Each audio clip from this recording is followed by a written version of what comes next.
What is going on? Welcome to Greggles TV. In this video, I'm going to give you 10 questions and answers about the Samsung Galaxy Z Fold Special Edition. My buddy, YouTuber Jeff Springer, who has a channel, link down below, go over there, subscribe, comment on one of his videos and tell him Greggles sent you and tell him hello and follow his channel. He makes great Samsung videos. Go over there and follow him. If you like my content, you're probably going to love his content as well. So without further ado, thank you, Jeff, for answering all these questions because he bought a Galaxy Z Fold Special Edition. And without further ado, let's jump into the questions. The first one is, can you elaborate on carrier compatibility? This is obviously for here in the United States. And basically, he answered it with, overall, T-Mobile is the best option for US cellular support. The Z Fold SE has most of the required LTE bands for T-Mobile. It also has some 5G bands, though it is missing important ones, so 5G can be spotty. Verizon doesn't work at all. AT&T works somewhat, but much worse and less reliable than T-Mobile. We wrote up a full explainer on Sammy Guru. That's his other website. So he's got his YouTube channel and he also has a Samsung website. Again, I'll link those down below as well so you can follow and read that article in full. But in terms of just talking about the compatibility with the carrier, importing that phone here into the United States doesn't sound too nice. Missing some of the bands and having spotty coverage in some areas and maybe not having full 5G or even full LTE, especially if you have to spend $3,000 or so to import the phone, doesn't sound like a good thing. Doesn't make me not want the phone if it came to America, but in terms of importing it and using it as a daily, maybe not so much. Cover display, what does it feel like? Big change or not really? And he answered with that the cover display feels much more usable for long typing tasks. For me anyway, I found the Z Fold 6 to be cramped for writing emails and such, but the Z Fold Special Edition definitely addresses any concerns I had with the cover display size. That's really why I want the Z Fold 7 to have this same size, the 6.5-inch display that the Special Edition has. It just makes so much sense and feels so good seemingly because it's a regular size phone. So I know some of you guys don't always have to want to open up the phone like this. You want to have it in a more compact way.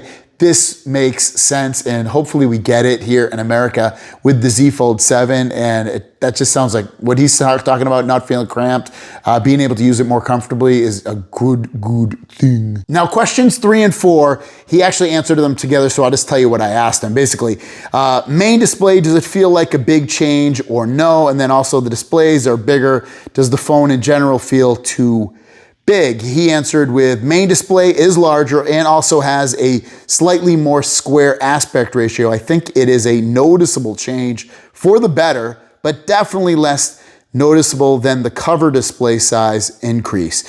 Multitasking while watching video is nicer due to the aspect ratio change. I don't find it too big at all. Still very manageable size when unfolded. The thinness helps there too. So I think he said a few things that are actually very, very interesting. One is that it does not seem as big a change as the front display. He said, I think it is a noticeable change for the better, but definitely less noticeable than the cover display. That's very interesting because the inside display goes from 7.6 to 8, and then the outside display goes from 6.3 to 6.5. But it's wider, it's a different aspect ratio, both on both ends, really. I love also that he's saying that the videos fit better on the inside display of the Special Edition. I love that because, as you know, there are big black bars at the top and bottom when you watch videos. So this is a big win overall for the user in general. Question number 5 states, does the main display feel different since it doesn't have ultra thin glass? So no ultra thin glass on the inside display. He says the main display doesn't feel noticeably different to me. I do think it has a slightly less aggressive haptic feedback. This could be due to the UFG over the UTG. Ultra flexible glass over ultra thin glass. Overall, though, no issues with the changes here so far. Kind of surprised that he doesn't notice too many differences. I was expecting there to be some kind of, maybe not a major difference, but it would feel different. Saying that it the haptic feedback isn't there as much. That doesn't really affect me. I generally turn off that stuff, but some of you guys might be annoyed by that if this ends up carrying over to the Galaxy Z Fold 7 here in the States and the rest of the world though. Question 6 goes as, does it feel more premium? And he says, 100% feels more premium. That's awesome. The textured finished along the back and sides is fantastic. Samsung also made the power button less concave, so it is now easier to find it for fingerprint scanning. The unboxing experience is also much more premium. You get a charger case, etc. That is amazing. How awesome would it be to get a Galaxy Z Fold and get a case with it, a charger, and then also having the power button be easier to find when you're doing the fingerprint, and also having the textured finish on the back. This sounds like a win-win-win. I love this.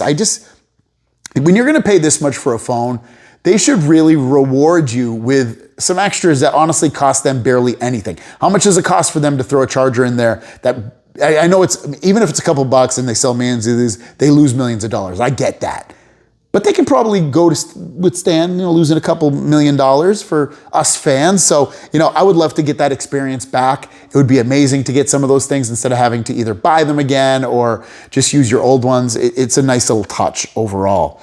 Question 7, I asked him, does the new main 200 megapixel camera make a big impact versus the Z Fold 6? And he said that the new 200 megapixel camera is absolutely better than the Z Fold 6 in low light. It is on par with the S24 Ultra as I expected it would be. Overall, very happy, though Samsung still has some software quirks with processing. They still need to work out even on the S24 Ultra, and those don't appear to be solved here either. So yes, the cameras are better. Low light, I'm actually curious to see this now in low light. And then also just having some processing issues. I'll be honest, I don't notice it too much when I'm taking a photo. I guess I'd have to see what he meant by that in terms of on the S24 Ultra. I still love like the Pixel phones for cameras, for especially shooting people and things like that. But overall, this sounds like good news overall for that camera. Number 8 is there anything you don't like about the special edition? And he says, I don't like the lack of S Pen support, but I understand why it is missing. And I hope Samsung can find a way to engineer around the thinness constraint for the Z Fold 7. I think that's a big thing. If they come out with the Z Fold 7 and it also uses ultra flexible glass and it does not have S Pen support because they haven't figured out a way to put S Pen support on that type of display, I think people are going to be pretty upset. There was a rumor initially with the Z Fold Special Edition that it would have S Pen support even though it had ultra flexible glass. Now maybe that rumor is about the Galaxy Z Fold 7 and they just need time to work out the kinks and the quirks and all that thing and stuff like that. Maybe that's the rumor that was lying about that, but we'll have to wait and see. But it makes sense why someone that uses the S Pen, they wouldn't like the overall missing of that. Is the special edition what you expected or did it exceed them? Jeff says, overall, I'm very happy with the Z Fold Special Edition. So far, battery life has been a little less impressive than my Z Fold 6, but it isn't a massive difference. And I have been using the phone nonstop since I received it. So for me, hearing him say that battery life hasn't been as impressive, doesn't surprise me. It's a bigger display on both inside and outside. It has more RAM. Those two things are going to use up more battery life most likely. And also, he probably hasn't had it long enough to even have it learn his usage patterns yet. So that will help as well as time goes on. But as of right now, he's not totally in love with that. And then my last question I asked him is, which do you prefer and why, Galaxy Z Fold 6 or the Z Fold Special Edition? He answered with, if the Special Edition had S Pen support, it would be my hands down favorite foldable. But since I have a Tab S10 Ultra, I will probably still gravitate to the Z Fold SE over the Z Fold 6. I can perform S Pen tasks with my tablet most of the time. So to be able to get around having no S Pen support on the Z Fold Special Edition, you could use it on one of their tablets or one of the older phones if you carry two phones. For me, I can totally live without the S Pen support. I don't use it now, so to me, it's not really a big deal, but everything he says is pretty much positive about the Z Fold Special Edition. It's what I would think I would feel as well with it, in terms of like the camera being better, the displays feeling cooler and more interactive and better to use, more comfortable potentially on different scenarios, from watching videos to typing and things like that. And that's what I want a lot of in these Z Folds. I want them to be bigger, and I want them to be more accessible and usable in different ways. Now, missing S Pen support, like I said, not a huge deal to me. It would be for some folks, but overall, it's a very, very interesting device, and hopefully what the Z Fold 7 looks like is what that looks like right now. Let me know your thoughts on this. Head over to Jeff's page, Jeff Springer. He's got a great YouTube page and a great website. So both are linked down below. Thanks for watching. Have a great day, and we'll see you down the road. Peace.